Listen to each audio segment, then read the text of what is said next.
Eso. Que no los había saludado. Que el Señor les bendiga.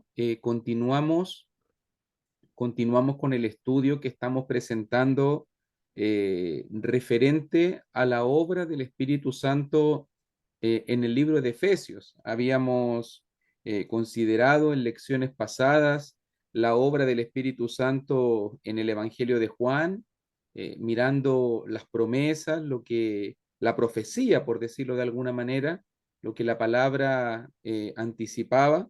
Vimos después el cumplimiento en el libro de los Hechos también, la obra del Espíritu Santo en el libro de los Hechos, como el Espíritu Santo fue derramado y se hizo disponible a todas las personas. Y ahora estamos trabajando en el libro de Efesios, donde ya vemos la ejecución, vemos ya la aplicación de todas estas promesas y cómo el Espíritu Santo está obrando, está trabajando. Y note, porque quiero explicarlo bien, porque la promesa más grande que tenemos nosotros, la promesa más grande, nunca se olvide de esto, la promesa más grande es que el Espíritu Santo está morando con nosotros. Esa es la promesa más grande. Dios mismo habitando, Dios mismo morando. Así comenzamos la clase pasada, diciendo, por ejemplo, allí en capítulo 1 del libro de los Efesios, versículo 13 y 14, que el Espíritu Santo en nosotros, el Espíritu Santo morando en nosotros, como un sello, morando como una garantía, como las arras, morando en nosotros y sellándonos, autentificándonos, en este caso, protegiéndonos, mostrando quién es nuestro dueño. O sea, esa es la promesa más grande. Siempre lo digo así, que Dios mismo quiera vivir, que Dios mismo quiera habitar en nuestro corazón o que en nuestro interior, eso ya es increíble y eso ya es maravilloso.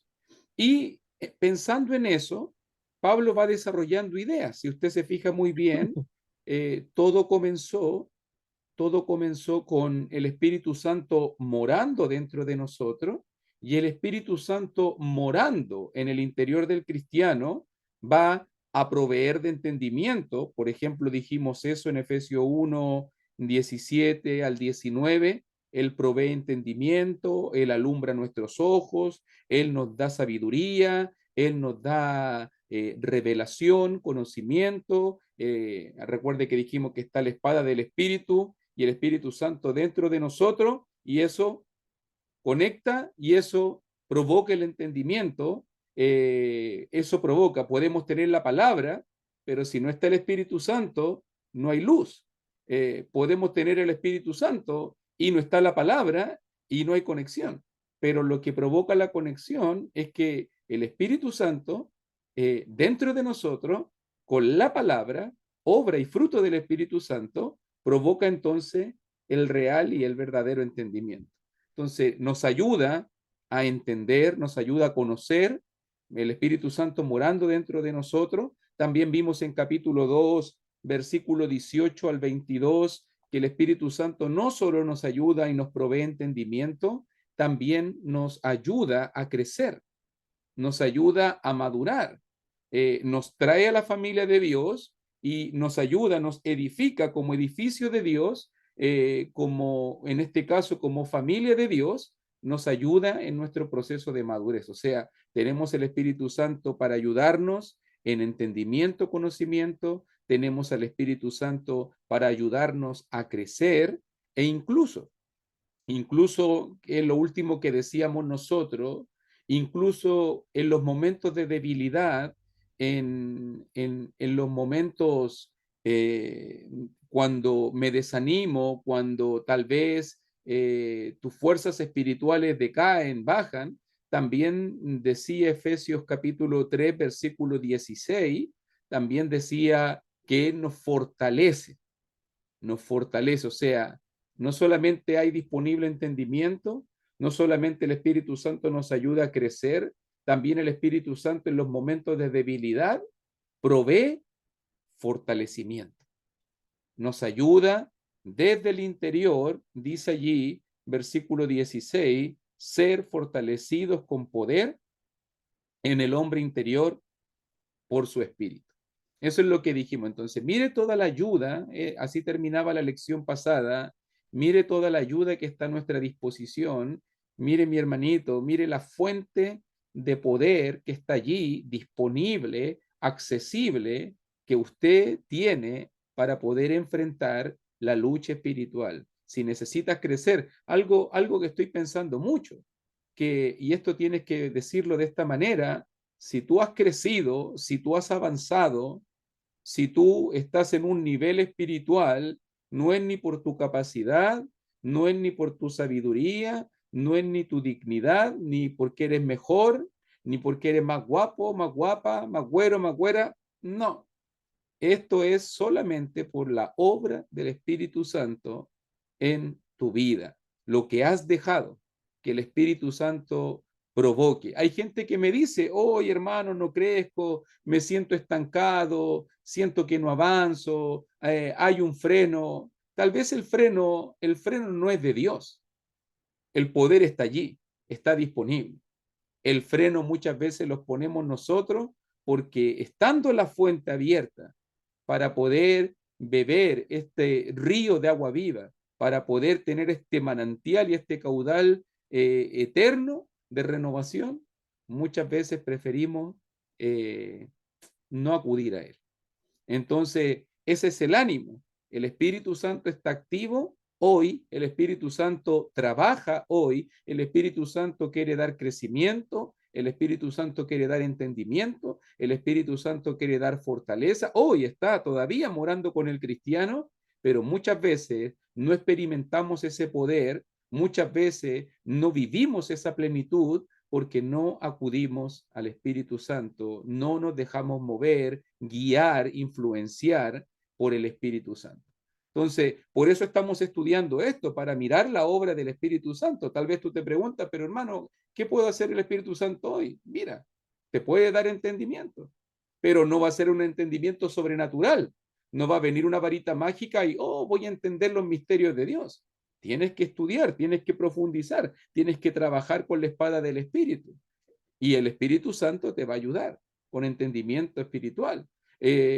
Para crecer, hoy no avanzo, no crezco. El Espíritu Santo va a ayudarnos a crecer, nos va a ayudar a avanzar, a madurar, a edificarnos. Hoy estoy desanimado. El Espíritu Santo te puede ayudar con fortaleza espiritual. ¿Quién es el que nos levanta? ¿Quién es el que nos motiva? ¿Quién es el que nos lleva, en este caso, en esta vida cristiana? Y fíjese que si ya entramos en materia a lo que nos corresponde hoy día, porque me gustaría, y yo decía en la lección pasada que el libro de los Efesios tiene la característica de que en cada capítulo tiene referencias específicas y explícitas a la obra del Espíritu Santo o al Espíritu Santo. Y mira allí, por favor, ahora, para comenzar la lectura de esta lección, en Efesios capítulo 4, versículo 30. Allí se va a encontrar nuestra primera referencia, la primera referencia del día de hoy, Efesios capítulo 4, versículo 30. Ya vimos, por si acaso, si tú te estás integrando esta lección, ya vimos Efesios 1, 13 y 14, ya vimos Efesios 1, 17 al 19, ya vimos Efesios 2, 18 al 22 y ya vimos Efesios 3, versículo 16. Ahora, la quinta referencia va a ser Efesios capítulo 4, versículo 30. Y dice la palabra: y no contristéis al Espíritu Santo de Dios, con el cual fuisteis sellados para el día de la redención. Note que esta es una pequeña referencia en capítulo 4, pero note bien que tiene que ver con un pecado contra el Espíritu Santo. Dice la palabra acá, no contristéis. Estuve mirando en varias versiones Y la idea en todas las versiones que miré, por lo menos en unas 25 versiones en español, decía la misma idea: sentir tristeza, contristar, entristecer, tiene que ver con esa idea, tiene que ver con la idea de sentir tristeza. Alguien podría preguntarse entonces, ¿qué es contristar al Espíritu Santo? Dicho de una manera simple, contristar al Espíritu Santo es hacer sentir tristeza, es dañar o afectar al Santo Espíritu de Dios con nuestras decisiones, con nuestra manera de vivir, con nuestra conducta. Fíjese que el Espíritu Santo, un ser divino, el Espíritu Santo, una personalidad inteligente, autónoma, como habíamos dicho al principio de todos estos estudios, él también tiene la capacidad de emociones. Como un ser, como una persona, él también ama, él también siente, así como él habla, como él anuncia, también nos dice este versículo que él puede sentir tristeza. Podemos afectar al Espíritu Santo dentro de nosotros. Entonces la pregunta que podríamos hacernos mirando Efesios 4:30 es, ¿cómo? ¿Cómo podemos afectar? ¿Cómo podemos entristecer? Ya vimos que es posible. No entristezcáis al Espíritu Santo de Dios, pero ¿cómo? ¿Cómo es que yo puedo, cómo es que tú puedes entristecer al Espíritu Santo en este pasaje? Miremos el contexto. Recuerde que cada pasaje, cada palabra siempre se explica en su contexto. ¿Y cómo podemos entristecer al Espíritu Santo? Mire el contexto. Por ejemplo, contexto inmediato aquí en capítulo 4, mire allí versículo 17. Versículo 17 nos dice: esto pues digo y requiero en el Señor, que ya no andéis como los otros gentiles que andan en la vanidad de su mente. ¿Quieres hacer sentir tristeza al Espíritu Santo? Entonces vive como los gentiles, anda como los gentiles, compórtate como los gentiles. Fíjese que aquí el deseo de Dios, no andes como los gentiles, pero si tú no escuchas al deseo de Dios, mira lo que vas a estar provocando. Mire también allí en 4:22, en cuanto a la pasada manera de vivir, despojaos. Versículo 23, renovaos. Versículo 24, vestidos. Mire, cómo entristezco, cómo afecto al Espíritu Santo morando dentro de mí, no despojándome del viejo hombre, andando de acuerdo al viejo hombre, no renovándome, no vistiéndome del nuevo hombre. Todo eso afecta la obra que Dios quiere hacer dentro de mí, desde el interior hacia el exterior, el Espíritu Santo morando dentro de mí, siendo afectado por mis conductas, por mis decisiones, por mi estilo de vida, porque vivo como el mundo, porque no me quiero despojar. Incluso fíjese más específicamente aún, versículo 25, por lo cual desechando la mentira, hablad verdad cada uno con su prójimo. Hermano, la mentira. La mentira en este contexto es una de las maneras cómo afectamos, cómo hacemos sentir tristeza al Espíritu Santo. Fíjese todo lo que está diciendo el pasaje. Tu estilo de vida, las decisiones que tomas de renovarte, de despojarte o no desechar. Las decisiones, lo que sale de tu boca. ¿Habla verdad o hablas mentira? O fíjese después de eso, versículo 26, 27, la ira destructiva. Airaos, pero no pequéis, no se ponga el sol sobre vuestro enojo, ni deis lugar al diablo cuando me airo. Cuando tengo una ira, un enojo destructivo, dañino, cuando dejo que el diablo gane ventaja en mi mente, en mi corazón, en mi lengua, en mis reacciones, entonces estoy entristeciendo al Espíritu Santo. Fíjese, todo está diciendo el contexto. Estamos llegando al versículo 30. La mentira entristece al Espíritu Santo. La ira destructiva entristece al Espíritu Santo. El robo, versículo 28. El que hurtaba, no hurte más, sino trabaje haciendo con sus manos lo que es bueno. Las malas palabras, versículo 29. Ninguna palabra corrompida salga de vuestra boca, sino la que sea buena para la necesaria edificación, a fin de dar gracia a los oyentes. Note, todo está ahí en el contexto. Y ahora va a decir versículo 30, y no contristéis al Espíritu Santo.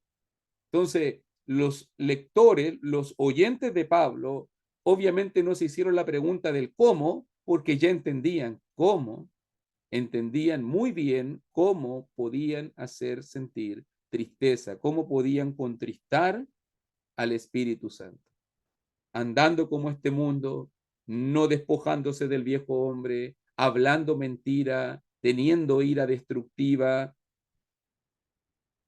dándole lugar al diablo, robando, diciendo palabras corrompidas, soeces, grosera, sucia. La idea ahí de palabra corrompida es una palabra podrida, que indica lo que está en el corazón, lo que está en el corazón. Entonces, fíjese que todas estas son formas o manera como nosotros contristamos al Espíritu Santo. Dicho de otra manera, viviendo una vida mundana, pagana, controlada por la carne y no, y no por el Espíritu. ¿Se fija? O sea, estamos afrentando, estamos dañando, estamos entristeciendo al Espíritu Santo que mora, que mora en nosotros. Y eso es preocupante. Note como Pablo lo dice aquí en Efesios 4:30, y no contristéis al Espíritu Santo. Y me hacía una pregunta solo para que tengamos información y conocimiento.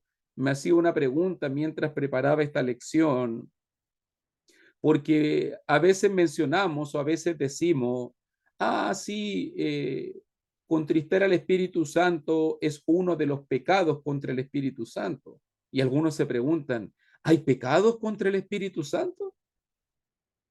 ¿Cómo puedo pecar contra el Espíritu Santo?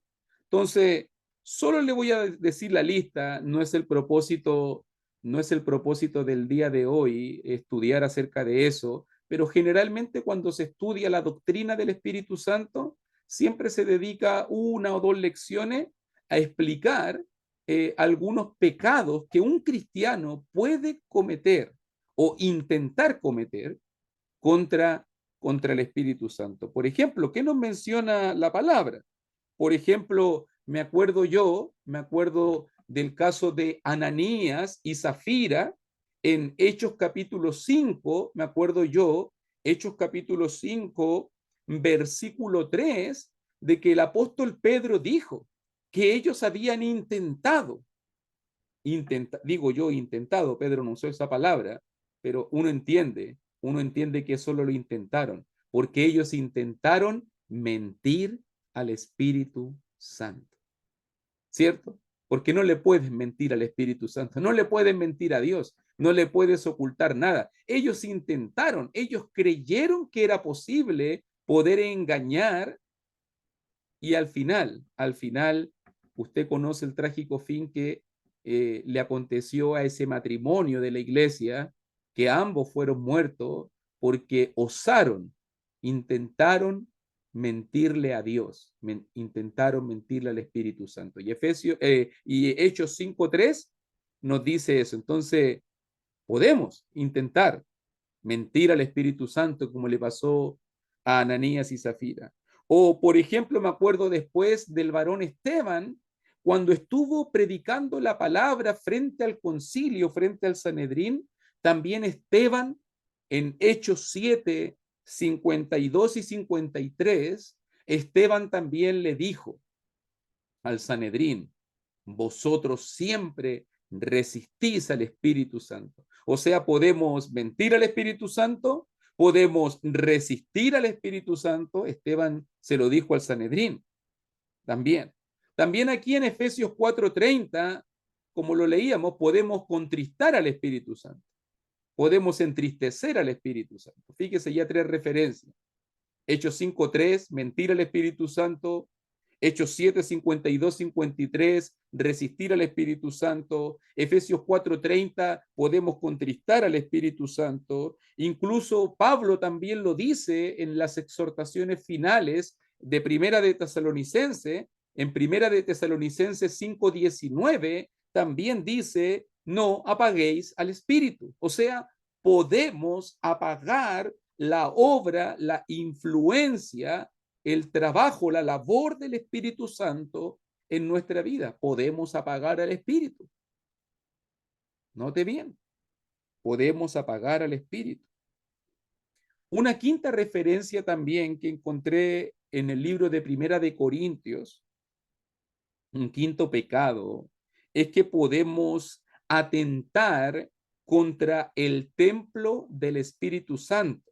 También se dice, por ejemplo, en capítulo 3, Primera de Corintios 3, 16, 17, que la iglesia es templo del Espíritu Santo y que cuando atentamos contra la iglesia, estamos atentando contra el templo del Espíritu Santo.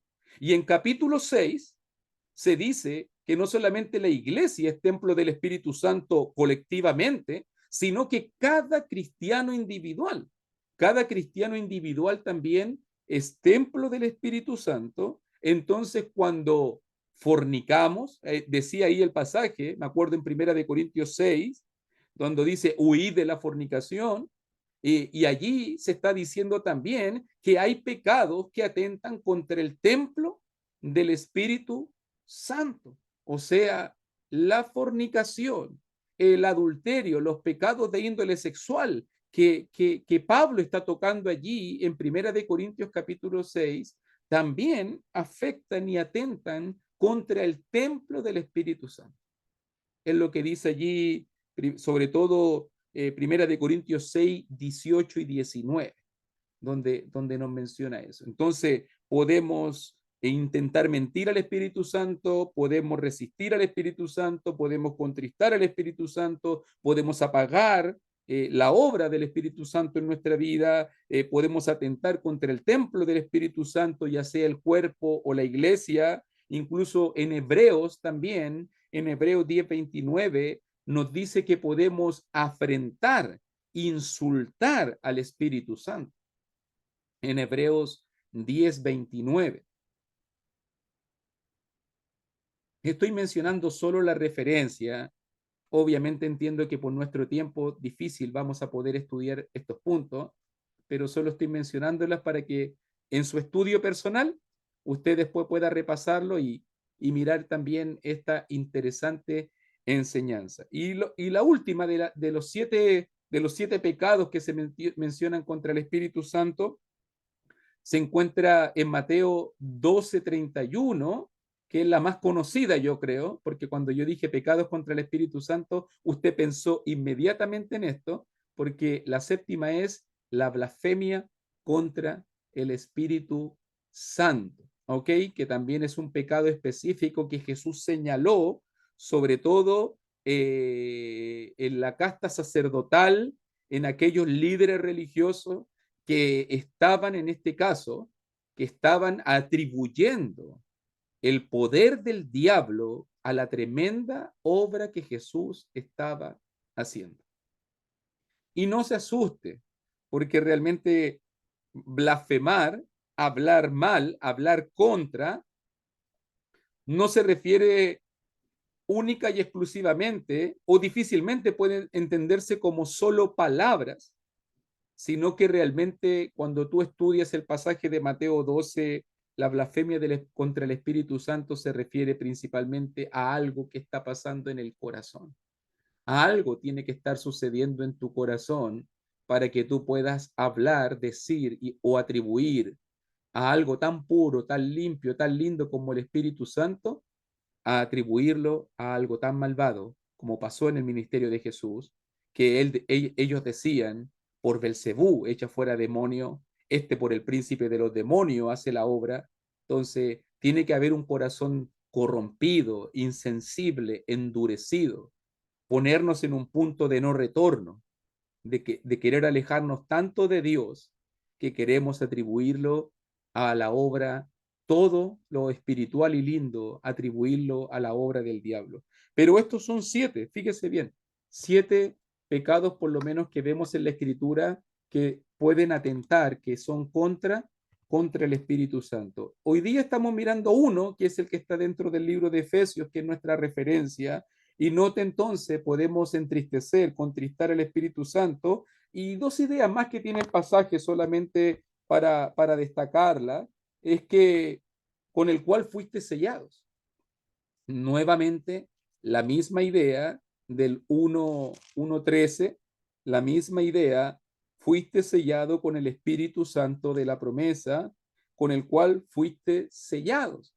Y ya dijimos nosotros que los sellos en el primer siglo cumplían varios propósitos, se usaban por lo menos para autentificar, para también proteger, también decían de quién era dueño, cumplían esos propósitos. O sea, el Espíritu Santo morando dentro de nosotros cumple la función de un sello que protege, que identifica, que nos dice de quién somos dueños, que dice que somos reales, que somos auténticos.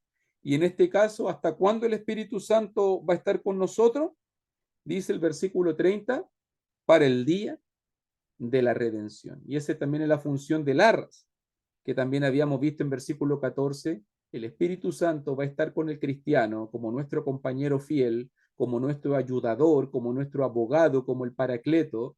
El Espíritu Santo va a estar con nosotros para el día de la redención. Nos va a acompañar en el camino hasta llevarnos seguros y esperamos sanos y salvos hasta el día, hasta el día de la redención. En 1:14 dice hasta la redención de la posesión adquirida. Aquí dice para el día de la redención. Hermanitos, siempre hay que recordarse de esto. Hay un día de la redención. No debemos perder nunca la perspectiva de que hay un día que vamos, y la idea de redención tiene que ver con ser comprados, con liberación, tiene que ver en este caso cuando vamos a ser completamente sacados de esta realidad, completamente liberados de esta carne, completamente liberados de este mundo para llegar al mundo de Dios, al mundo espiritual, en este caso a su presencia. Entonces el Espíritu Santo como compañero fiel, como Dios mismo acompañándonos y tomándonos de la mano, nos va a acompañar como un sello hasta hasta el día final, hasta el día de la redención. Eso por lo menos dice capítulo 4 versículo 30. No sé si pregunto solamente porque sé que a veces cuando uno menciona esto de los pecados o algo así, algún comentario, alguna pregunta, algún aporte en este momento que decir.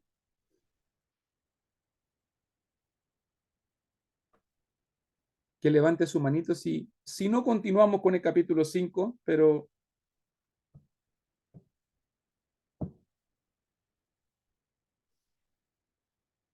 parece que está todo claro. Ok, ahí el hermano Héctor creo que levantó la mano.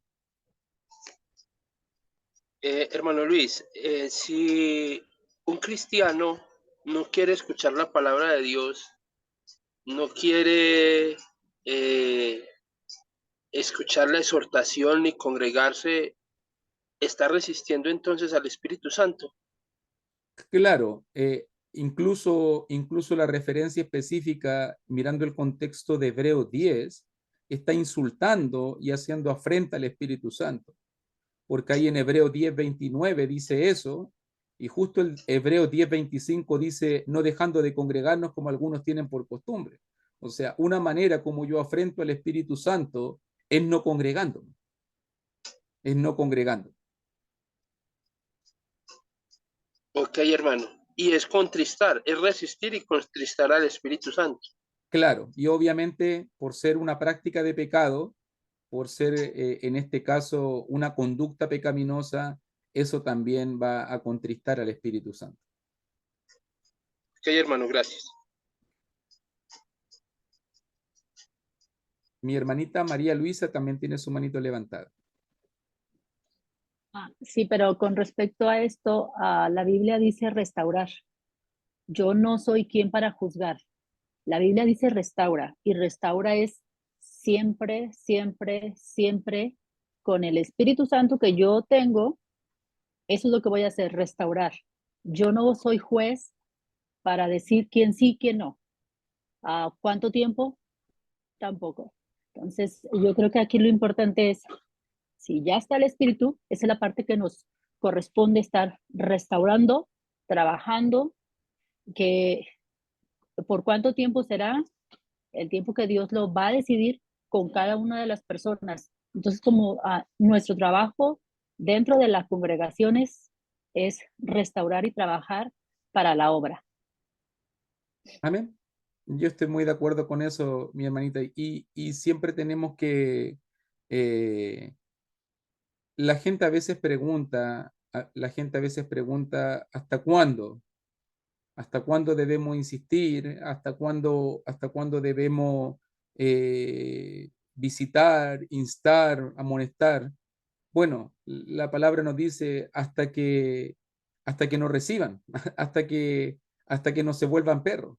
Ahora, lo que sí debemos entender, mi función nunca va a ser juzgar a nadie ni apuntar a nadie. Nuestra función es predicar la palabra de Dios. Ahora, hay casos, y eso tenemos que decirlo así, para que también se vea el otro aspecto, la otra cara de la moneda. Hay casos que la gente no quiere arrepentirse y no quiere cambiar y no quiere dejar el pecado. En ese sentido, la Biblia nos autoriza con el mismo amor cristiano, de disciplinarles. Mateo 18 nos dice que debemos exhortar al hermano en su pecado, si no se arrepiente, tomar 2 o 3 testigos, si no se arrepiente, decirlo a la iglesia, y si no se arrepiente, tenerle por gentil y publicano. Entonces, la idea de restauración es para que la persona responda bien. Pero imagínese que una persona adulterara y quisiera quedarse con la esposa de otra persona. Vamos a tolerarlo y seguir insistiendo y insistiendo si él no quiere dejar esta relación pecaminosa. Vamos a seguir aceptándolo y tolerándolo aun cuando él quiere seguir destruyendo esa familia. En ese caso, el Señor también nos autoriza y el propósito no es condenar al hermano, ni tampoco es que el hermano se pierda, sino el hermano es que vuelva a la comunión, como pasó en Primera de Corintios capítulo 5. Creo que hay otra manito también levantada. Amén. Buenos días, hermano Luis. Excelente enseñanza, hermanito Luis. Pero lo que usted dice es muy cierto, hermanito. El Espíritu Santo hace su trabajo, pero también los hermanos líderes dentro de una iglesia también tienen que hacer su trabajo, y es lo que usted mismo estaba explicando. El trabajo de restaurar. Ahora bien, a veces los casos son más difíciles de lo que uno cree, en el sentido, hermano Luis, que hay personas no solo cometen el pecado por ejemplo, una joven tener una relación con un hombre casado. No, eso desde ya es una falta delante de Dios. Pero lo más serio del caso es que así quiere por fuerza, por presión, porque ella cree que no es un error, que no es una falta, estar frente al grupo de mujeres sirviendo, trabajando, cantando, dirigiendo oraciones, y cuando se le dice que no, entonces emprende con toda y su familia contra los hermanos líderes, contra los hermanos del grupo de obreros. O sea, son situaciones bien, bien terribles, hermano Luis. Para eso necesitamos la ayuda del Espíritu, obviamente. Y debemos Amén. dejarnos dirigir por su palabra y que Él provee el entendimiento en caso y caso. Sabemos que la palabra de Dios siempre es suficiente. Aunque hay algunos rebeldes, pero la palabra de Dios siempre es suficiente para poder enfrentar cada situación. Obviamente que Amén. aquí estamos hablando del punto específico de los pecados contra el Espíritu Santo, pero entendemos Sí, que hay muchos aspectos disciplinarios, hay muchos aspectos de la iglesia misma que se ven trastocados y tocados muchas veces cuando hay el pecado. Yo decía solamente amén. en 4:30 que mi pecado, que mi vida mundana, mis malas decisiones, por el contexto que miro en capítulo 4, pueden contristar al Espíritu Santo. Amén. Entonces, el Espíritu Santo dentro de mí está sufriendo. Cuando me ve pecar, el Espíritu Santo está llorando, está afectado, tiene tristeza, está compungido por culpa de mi decisión. Entonces, en este caso, es un ánimo solamente, es un desafío a siempre procurar estar en la mejor relación posible con el Señor y no Con el dejar Señor. que el pecado, en este caso, me gane la batalla. Como dice ahí en verso 27, ni deis lugar al diablo. El diablo Amén. quiere Amén. meterse para estropear la obra de Dios. Gracias por su comentario, mi hermanita. Gracias, hermano Luisito. Gracias. Excelente enseñanza. Bendiciones. Mi hermano Samuel.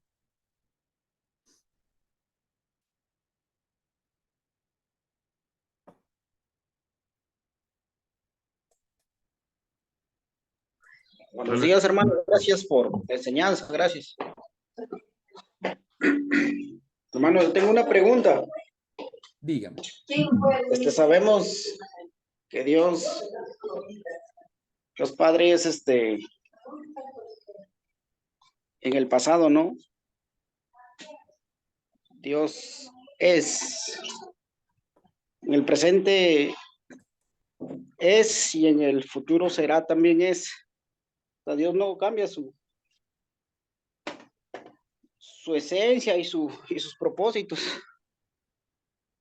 En el pasado de nuestra era, en Levítico 10, del 1 al 20, muestra el problema que tuvieron unos sacerdotes, ¿no? Los hijos de Nadab. Los hijos de Aarón, Nadab y Abiú. Sí, Nadab y Abiú. Entonces, hermano, usted hablaba de que hay ofensas contra el Espíritu Santo, entonces considero yo que sería terrible, ¿no? Cometer ese pecado. Pero no hemos visto, ¿no? Bueno, yo no he visto nunca algo así como lo que ocurrió con Nadab y Abiú. Nadab y Abiú.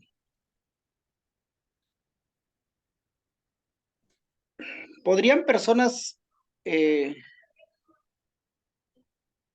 cuestionar, ¿no? Cuestionar por qué, si el Espíritu Santo fue muy celoso en el Antiguo Testamento, ¿por qué no lo es ahora? ¿Cómo le podríamos contestar a estas personas, hermano? Ok. Entiendo tu pregunta, tu planteamiento, mi hermanito, y te confieso que normalmente entre los predicadores siempre consideramos ese ámbito como muy controversial. Ahora, lo primero sí que quiero decirte es que el primer caso, el primer ejemplo que yo citaba, que era de Ananías y Zafira, es dentro de la iglesia en el nuevo pacto. Y en el nuevo pacto, en la iglesia de Cristo, dos cristianos intentaron mentir, engañar a la iglesia y al Espíritu Santo. Y el juicio de Dios fue inmediato. Ambos murieron. O sea, voy a decírtelo de esta manera. Dios tiene el mismo poder ayer y hoy y siempre. Y si Él quiere castigar o juzgar a alguien en específico por su pecado, lo puede hacer. Él es soberano. Él es soberano. Yo no lo sé. Como decía la hermanita muy bien, no es mi función que, veo que un hermano se enfermó, veo que a un hermano le pasó algo, veo que un hermano perdió el trabajo, Dios te está castigando. No, no, no, no. Eso es muy pecaminoso. No es mi función yo andar diciéndole a la gente, tú hiciste lo malo y Dios te está castigando. Yo no lo sé, pero ¿Dios puede hacerlo? Sí, Dios puede hacerlo. La Biblia claramente nos dice que podemos ser disciplinados por el Señor en el libro de Hebreo, que podemos ser castigados por el Señor. En Primera de Corintios 11 había, por ejemplo, algunos que estaban enfermos, algunos habían muerto, algunos estaban debilitados. Se debate si era espiritual o físico. Algunos dicen que era físico, literal, otros tal vez dicen que es espiritual, pero había un efecto inmediato en la conducta de los hermanos en Corinto, en Primera de Corintios capítulo 11, o en Apocalipsis cuando se habla de la iglesia donde está Jezabel, también se habla de un castigo en específico y que los va a arrojar a cama de tribulación. Entonces, yo quiero decírtelo de esta manera. ¿Dios puede obrar algo? Sí, lo puede hacer. ¿Tiene potestad y facultad para hacerlo y poder para hacerlo? Sí, Él lo puede hacer. La única diferencia que nosotros tenemos ahora entre ellos y nosotros es que yo no tengo la revelación de Dios para saber quién o cuál caso, o entonces no es mi función identificar eso, sino mi función solamente es predicar la palabra de Dios. Pero tal vez Dios ha obrado así, lo ha hecho. Tal vez Dios ha dado el castigo, la consecuencia, el justo pago de aquellos que han hecho mal. Claro que sí, Él es soberano, Él está en su potestad, Él es celoso, pero yo no lo sé, porque tampoco mi función es saberlo. Mi función solamente es anunciar la palabra, ser un hermano que predique la palabra y no ser un hermano que ande juzgando o decretando juicios de Dios, porque eso no es lo que me corresponde a mí. Y ese es un error que siempre debemos evitar. No, en este caso, andar diciéndole a la gente, mira, viste, te pasó porque pecaste, viste, mira, Dios te castigó. No, tú no lo sabes. Yo no lo sé, yo no puedo juzgar a nadie. Eso incluso es ponerme en una posición, según Santiago 4, es ponerme en una posición que no me corresponde. Yo no soy juez. El único que puede hacer eso es el juez. Él no puede decir esto es así o esto es acá. Entonces, mi función es compartir la palabra de Dios. Que Dios lo ha hecho, que Dios lo seguirá haciendo y que Dios lo puede hacer, que puede castigar, condenar, que Dios puede ejercer pago a la gente, lo puede hacer. Pero yo no lo sé. Hermano Javier. Sí, hermano, gracias. Sí, Ok, está mi claro, hermanito. gracias. Hermanito Luis, muy bien, muchas gracias por la enseñanza y por tocar este punto que es fundamental en el cristianismo porque a veces no sabemos cómo comportarnos cuando existe el pecado dentro de la iglesia. Eh, y bien lo decía usted y la hermanita Santos tocaban el punto de que hay que actuar. Ahora, mi pregunta sería en principio, hermanito, ¿quién tiene que actuar? ¿Los líderes o toda la iglesia? Porque de acuerdo a la evidencia que está en la escritura, tenemos, por ejemplo, en el caso de Acab, Dios fue al pueblo para que el pueblo actúe. Y en el caso de Primera de Corintios, Pablo está diciendo que los corintios tenían que actuar y el Señor Jesús también en Mateo 18 dice, dilo a la iglesia, dilo a la iglesia. Entonces, al parecer, según esa evidencia que tenemos, es la iglesia la que tiene que actuar. Obviamente con la guía del Espíritu Santo en primer lugar y luego con la dirección de los hermanos que están al frente. Esa es mi primera pregunta. Y en segundo lugar, en el momento en que se actúa en un caso, ¿se está juzgando ahí el caso, mi hermanito? Esas son mis preguntas. Muchas gracias. Ok. Gracias, mi hermanito. Aprovecho de pasar un aviso publicitario. El hermano Paco Rada con el hermano Jesús están haciendo un muy buen estudio los días lunes en la noche comentando las escrituras acerca de la disciplina de la iglesia, ¿cierto, mi hermano Paco? Y yo sé que ellos están tocando todos estos ejemplos, estos casos, por si usted quiere escucharlo, verlo, porque ahí están dedicándose a eso. Ahora, pensando solamente en el proceso disciplinario, lo único que podría decir es un proceso que tiene etapas, que tiene pasos, obviamente, y como englobarlo, diría, la iglesia tiene que estar involucrada, obviamente, pero todo comienza de una manera privada, que es lo que dice ahí en Mateo 18:15, entre persona a persona, si tu hermano peca contra ti. Entonces, todo comienza persona a persona, porque alguien diría, ¿los líderes tienen que hacerlo? No, porque tú todavía no se lo puedes contar. En el primer paso, tú no se lo puedes contar a otra persona, si no sería murmuración y tú también estarías pecando. Entonces uno no puede llegar y contarle a un líder, lo que pasó es que el hermano tanto, una vez alguien me dijo eso y le digo, ¿y lo que tú estás haciendo no es pecado? No, pero es que yo le estoy contando eso. La Biblia dice que murmurar es pecado. Entonces voy a tener que reprenderte a ti también porque estás murmurando y al otro porque está pecando. Ah, no, entonces mejor no le digo nada. Eso es la verdad. Si alguien pecó contra ti, ve y háblalo con él a solas. Eso es lo que dice. Entonces, no se debe murmurar hasta aquí a los líderes o a otra persona. Es un pecado personal de hermano con hermano. Ahora, si la persona no atendió ni escuchó, allí la Biblia me autoriza a poder contarle, tomar a 2 o 3 testigos. Allí puedo involucrar a hermanos de mayor crecimiento, de mayor sabiduría, líderes de la congregación, y allí ellos me van a ayudar a poder dirigir el caso. Ahora, si no, todavía esto es privado entre los líderes o entre los hermanos que yo juzgué como mis testigos para ayudarme. Ahora, si no recibe esta exhortación, entonces ahora sí, tercer paso, dilo a la iglesia. Y la iglesia activamente involucrada en la restauración de esta persona. Todos queremos que llegue, que quede solo hasta el paso 1, o a veces que llega hasta el paso 2. Bueno, en algunos pequeños casos llega hasta el tercero e incluso en algunos muy poquitos llega hasta el cuarto paso, que digo yo, el cuarto paso cuando ya no atiende a la exhortación de la iglesia, se revela, se resiste y al final los hermanitos tienen que tomar la decisión, como dice el pasaje, tenerle por gentil y publicano.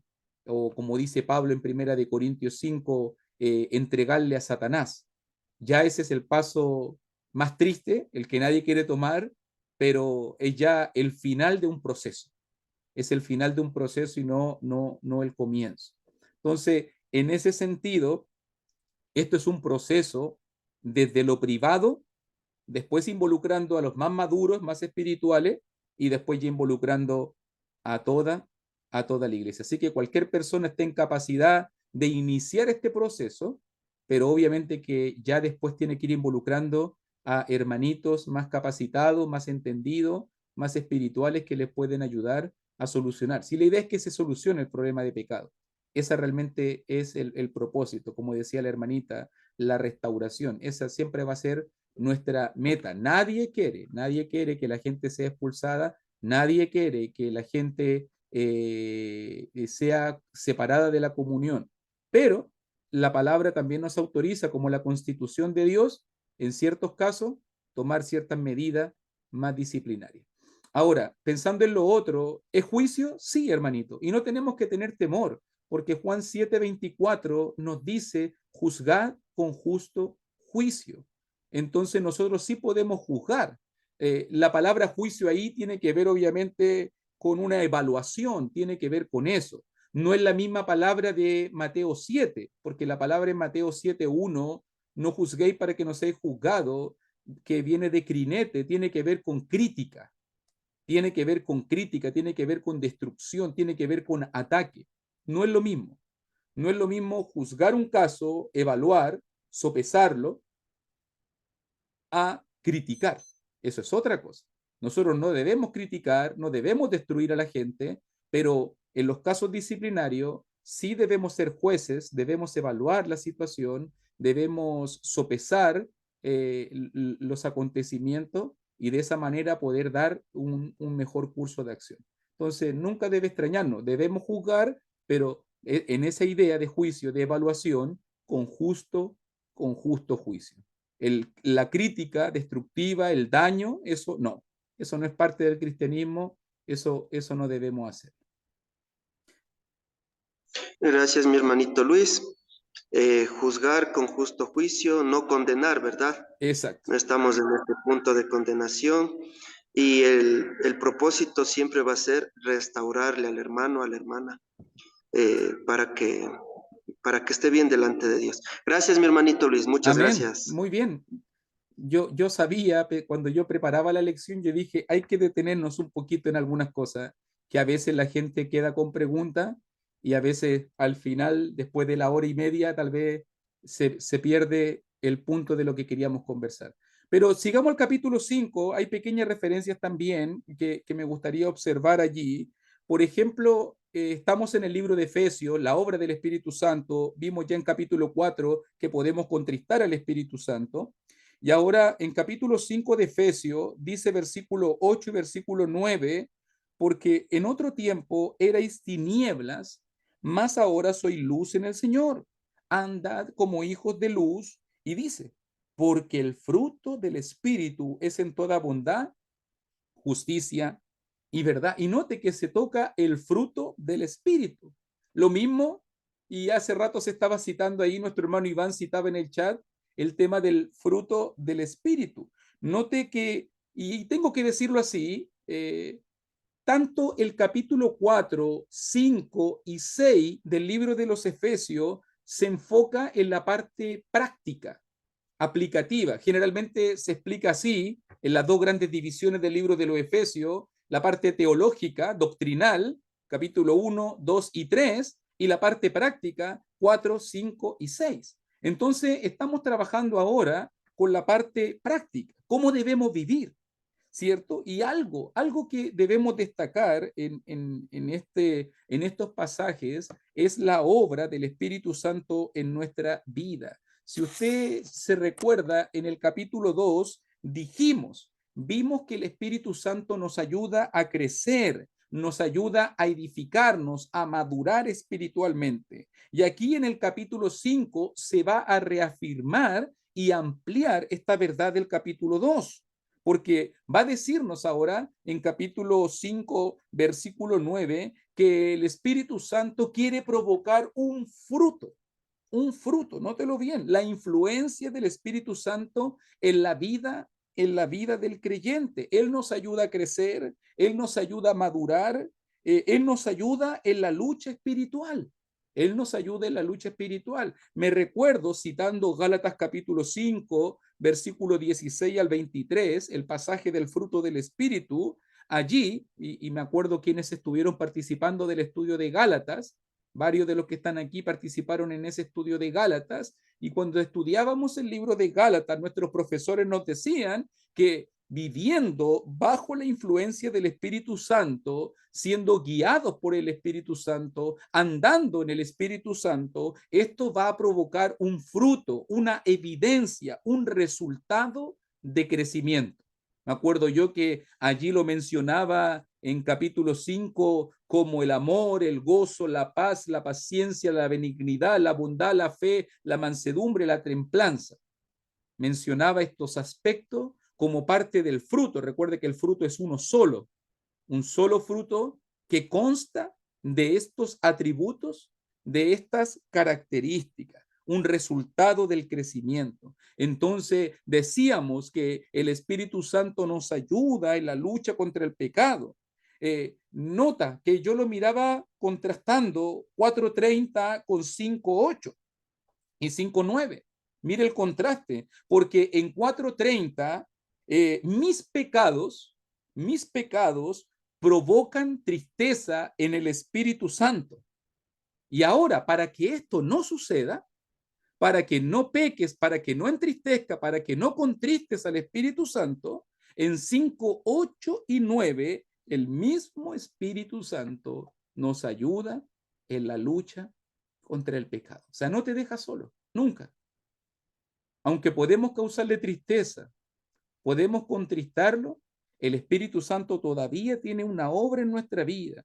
Recuerda, en otro tiempo éramos tinieblas, dice Pablo, recuerda, ahora eres luz en el Señor, recuerda, anda como hijo de luz, dice 5:8. ¿Y por qué debes andar como hijo de luz? Pablo lo explica, porque el fruto del Espíritu, porque Dios tiene una obra, Dios tiene un fruto, Dios tiene un resultado en tu vida. El fruto del Espíritu Santo es en toda bondad, justicia y verdad. Nótelo bien. 3 aspectos, 3 características que Gálatas también mencionó, que eran parte del fruto del Espíritu Santo. Entonces me está diciendo acá 5, 8 y 9 que el Espíritu Santo quiere provocar crecimiento, que el Espíritu Santo quiere dar resultados, que el Espíritu Santo quiere provocar un fruto, una obra específica de crecimiento. Me ayuda cuando estoy débil, me levanta espiritualmente y me ayuda en la lucha contra el pecado. Me ayuda a crecer, abre los ojos de mi entendimiento, me da comprensión. Fíjese toda la obra disponible del Espíritu Santo. Y siguiendo en el capítulo 5, no solamente hablando de este fruto, de este crecimiento, también en capítulo 5, pero versículo 18 al 20, se hace otra referencia al Espíritu Santo. Y note cómo lo dice allí. Bueno, podemos leer también por tanto, podemos comenzar a leer desde el 17, Efesios 5, 17 al 20. Por tanto, no seáis insensatos, sino sed entendidos de cuál sea la voluntad del Señor. No os embriaguéis con vino, en lo cual hay disolución. Antes bien, sed llenos del Espíritu, hablando entre vosotros con salmos, con himnos y cánticos espirituales, cantando y alabando al Señor en vuestros corazones, dando siempre gracias por todo a Dios y Padre en el nombre de nuestro Señor Jesucristo. Note muy bien, aquí vamos a encontrar ahora un mandato imperativo, 5:18. Antes bien, sed llenos del Espíritu. Un mandato imperativo. Nótelo muy bien, este es el deseo tácito, este es el deseo de Dios. ¿Cuál es el deseo? Que seamos llenos del Espíritu Santo. Note que me acuerdo que mi hermano Bob John explicaba un poco acerca de esto y hacía una distinción entre la doctrina que encontramos en los evangelios, donde hombres, donde siervos de Dios fueron llenos del Espíritu Santo, usados, movidos, dominados por la obra de Dios en su vida, pero aquí esto no es una bendición, esto no es una bendición o promesa, aquí es un mandamiento. Es un mandamiento que el cristiano debe procurar. Entonces estuve mirando la palabra aquí cuando habla ser llenos y la idea y otras versiones lo traducían, otras traducciones de la Biblia traducían la palabra como gobernado, saturado, controlado, dominado, con la idea de darle el control, con la idea de darle el control. O sea, no está hablando solo de una influencia, una guianza.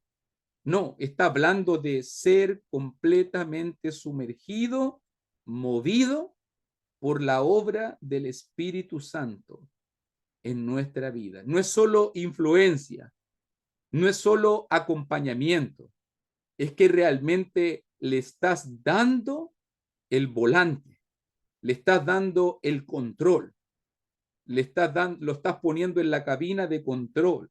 No, note bien que el pasaje tiene un contraste, porque versículo 18 dice, no le den el control de su vida al vino, al alcohol, no pierdan el control, no caigan en los efectos nocivos del alcohol, sino que vivan controlados y dominados, no por el vino, sino vivan controlados por el Espíritu Santo.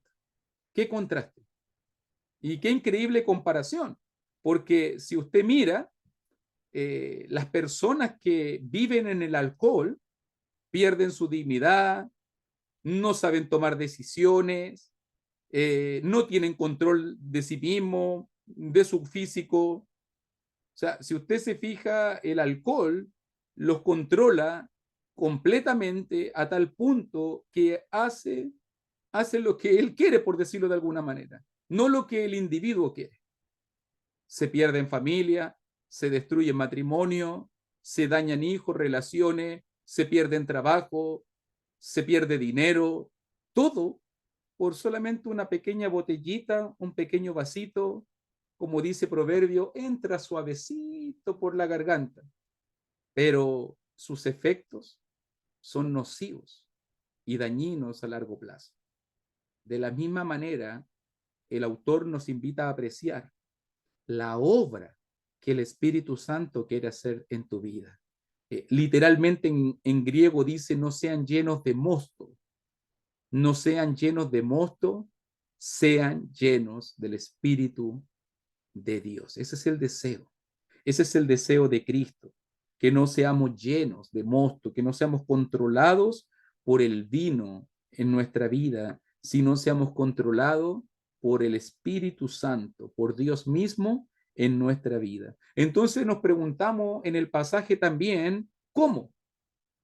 ¿Cómo puedo ser, según este pasaje, cómo puedo ser lleno del Espíritu Santo?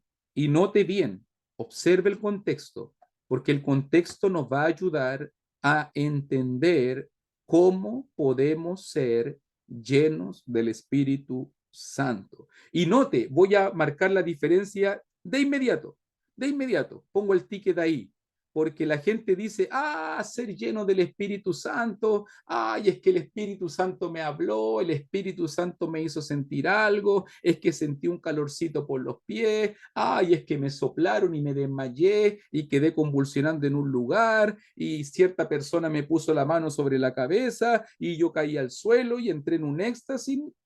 Y la gente piensa y atribuye y dice, no, sí, eso es ser lleno del Espíritu Santo. Para nada. Para nada. Note bien que el pasaje va a mostrarnos cómo el cristiano puede ser lleno del Espíritu Santo. Y no tiene nada que ver con sensacionalismo, no tiene nada que ver con emociones, no tiene nada que ver con frenesí, no tiene nada que ver con éxtasis, no tiene nada que ver con eso. Fíjese cómo comienza diciendo el versículo 17, la primera cosa, si tú quieres ser lleno del Espíritu Santo, la primera cosa es que si tú quieres ser controlado, movido por el Espíritu Santo, lo primero es que tienes que ser entendido en la voluntad del Señor. Esto tiene que tener un freno, esto tiene que tener un límite, esto tiene que tener un control. Si tú quieres que el Espíritu Santo controle tu vida, lo primero que tienes que hacerte es llenarte de la palabra de Dios. Es lo primero, siendo entendidos en la voluntad de Dios. Si no, lo que tú sientes es meramente emocionalismo. Si no estás bajo la guianza de la palabra de Dios, si lo que sientes es contrario a la voluntad de Dios, si lo que experimentas, si lo que vives está contra la palabra de Dios, entonces no es llenura del espíritu, entonces tal vez es espíritu de error. Es espíritu de error. Por eso Pablo comienza allí, tan importante, tan fundamental, que para poder ser lleno del Espíritu Santo, lo primero es que tienes que ser entendido en la voluntad del Señor. Sin la guianza de la palabra, es imposible ser lleno del Espíritu Santo. Sin los límites de la palabra de Dios, no vas a conocer nunca la llenura del Espíritu. Lo único que vas a conocer es emocionalismo, lo único que vas a son sentimientos, emociones vanas, vacías, que no son guiadas por la voluntad de Dios. Por eso es que Pablo dice, ¿cómo? Bueno, número uno, sea guiado por la palabra de Dios. Número dos, mire por favor versículo 19, porque allí en el 18 hay una coma, Sed llenos del Espíritu, coma, y dice 18, ¿cómo? Hablando entre vosotros, con salmos, con himnos y cánticos espirituales, ¿cómo? Cantando, alabando al Señor en vuestros corazones. ¿Cómo? Dando siempre gracias por todo al Dios y Padre en el nombre de nuestro Señor Jesucristo. ¿Se fija cómo podemos ser llenos del Espíritu Santo, mis queridos hermanitos? Siendo entendidos en la voluntad de Dios, hablando entre vosotros con salmos, himnos y cánticos espirituales, cantando, alabando al Señor. Una vida de adoración. Me encanta este pasaje, es uno de mis favoritos, se lo confieso. Es uno de mis favoritos porque no hay momento más lindo, no hay manera más maravillosa de ser lleno del Espíritu del Señor que vivir vidas de adoración, que cantar y alabar al Señor. Nota el énfasis informativo, educativo, hablando. Note los tres verbos: hablando, cantando y alabando. Tres verbos que tenemos que destacar, que se refieren principalmente a lo que sale de nuestra boca y que mora dentro de nuestro corazón. ¿Te fijas? Efesios 5:19 es usado por muchos, para hablar acerca de la alabanza y la adoración. Pero qué lindos son esos tres verbos que nos muestran que el fruto que Dios quiere. ¿Cómo puede ser lleno del Espíritu Santo, hermanito? Hablando, cantando y alabando al Señor en tu corazón. Con salmos.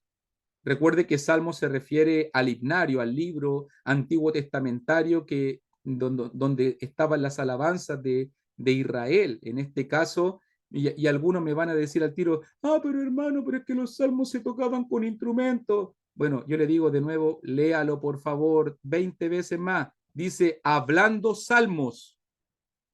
¿Qué entiende usted por hablar salmos? Pero es que le podemos tocar guitarra.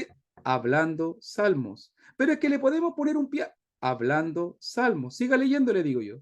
Hasta que le entre, hasta que le entienda. Hablando salmos. No dice tocar, no dice nada que tenga que ver con música instrumental. Hablar salmos.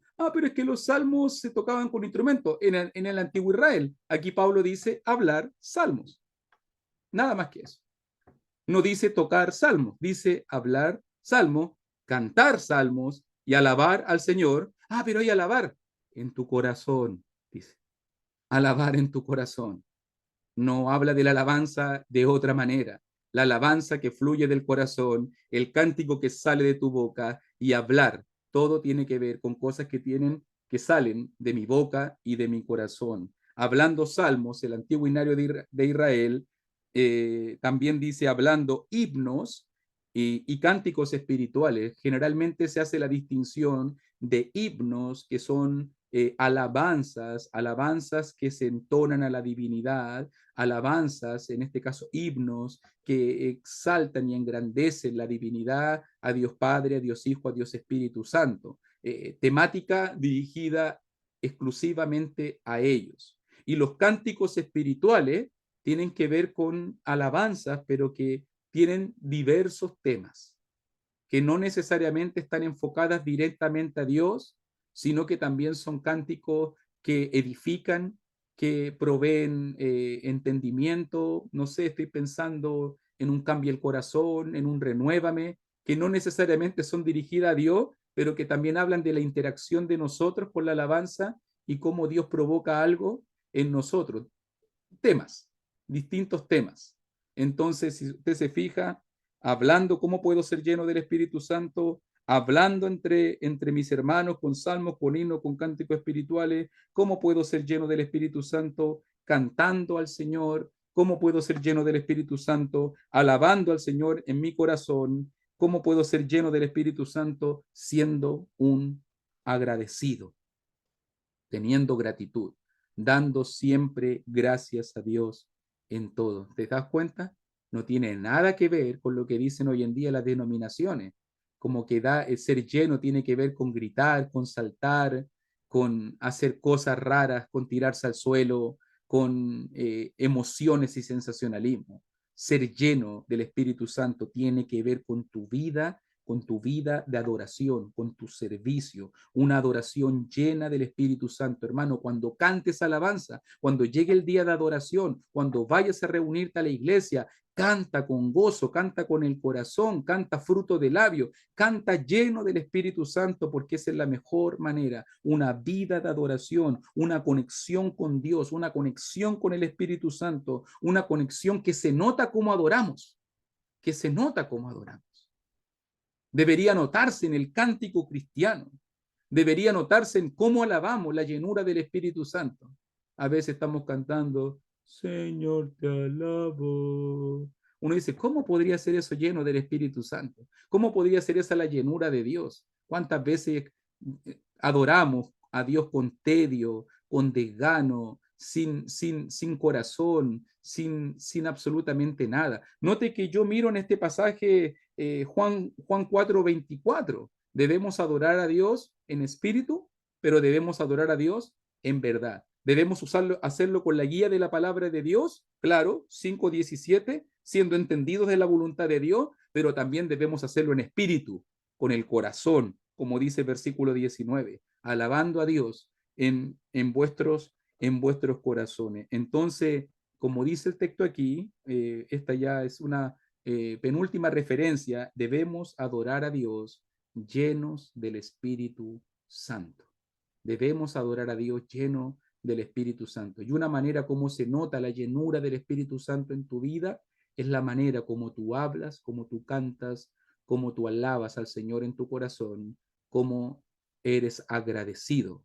Canta con gratitud, canta lleno de corazón, cántale al Señor con tu labio, pero cántale al Señor con todo lo que tú eres, porque esa es la llenura, en este pasaje por lo menos, específicamente en este pasaje, esta es la llenura del Espíritu Santo. Note que está todo conectado. Se llenos, ¿cómo?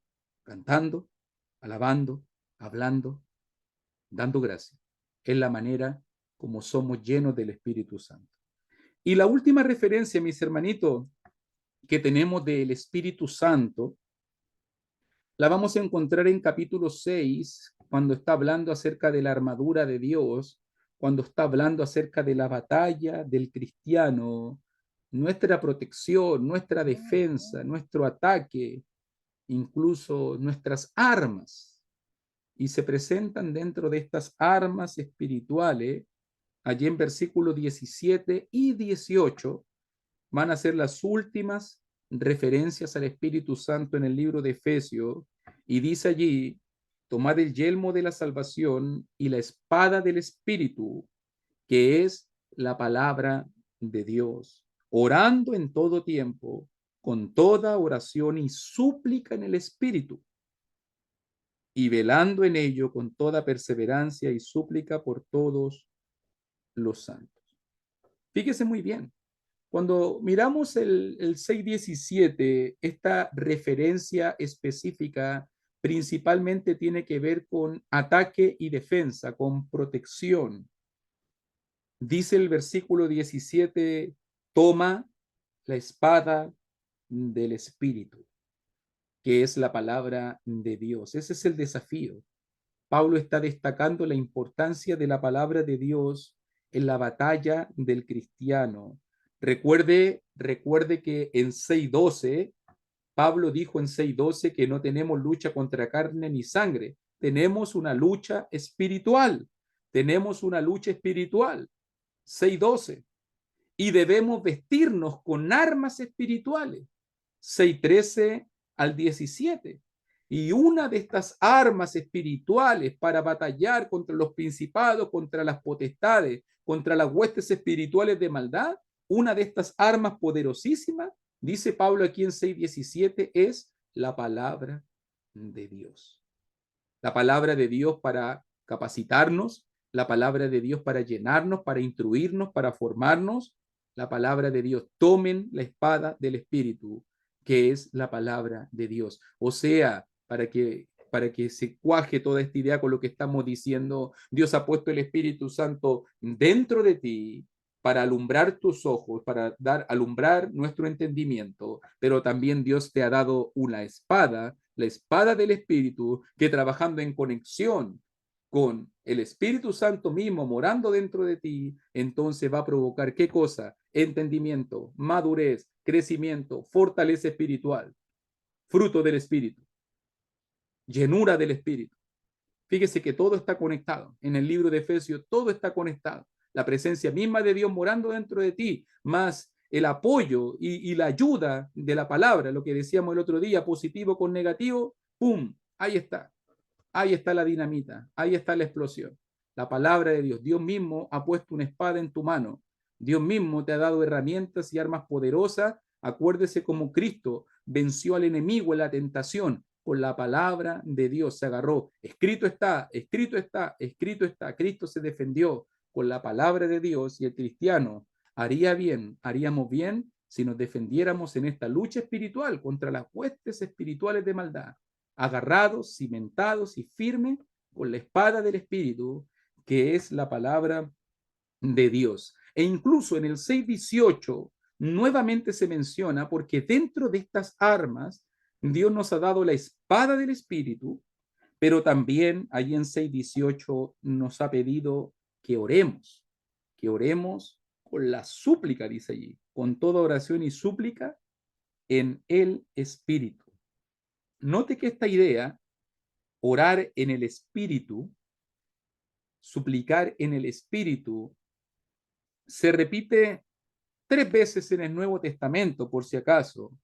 Se habla de orar. Me acuerdo en 1 Corintios 14:15, oraré con el Espíritu, oraré también con el entendimiento. ¿Se acuerda que lo decía así en 1 Corintios 14, versículo 15? También aquí en Efesios 6:18, y también me acuerdo yo en el libro de Judas, que siempre se cita en capítulo 1, versículo 20, pero vosotros, amados, Judas 1:20, edificados sobre vuestra santísima fe, y dice, orando en el Espíritu Santo. Y yo me hice esta pregunta, ¿qué es orar? ¿Qué es orar en el Espíritu? Tiene que ver con una oración con lenguas estáticas, una oración con palabras aprendidas, con sensacionalismo, emociones. ¿Qué se refiere a orar en el Espíritu?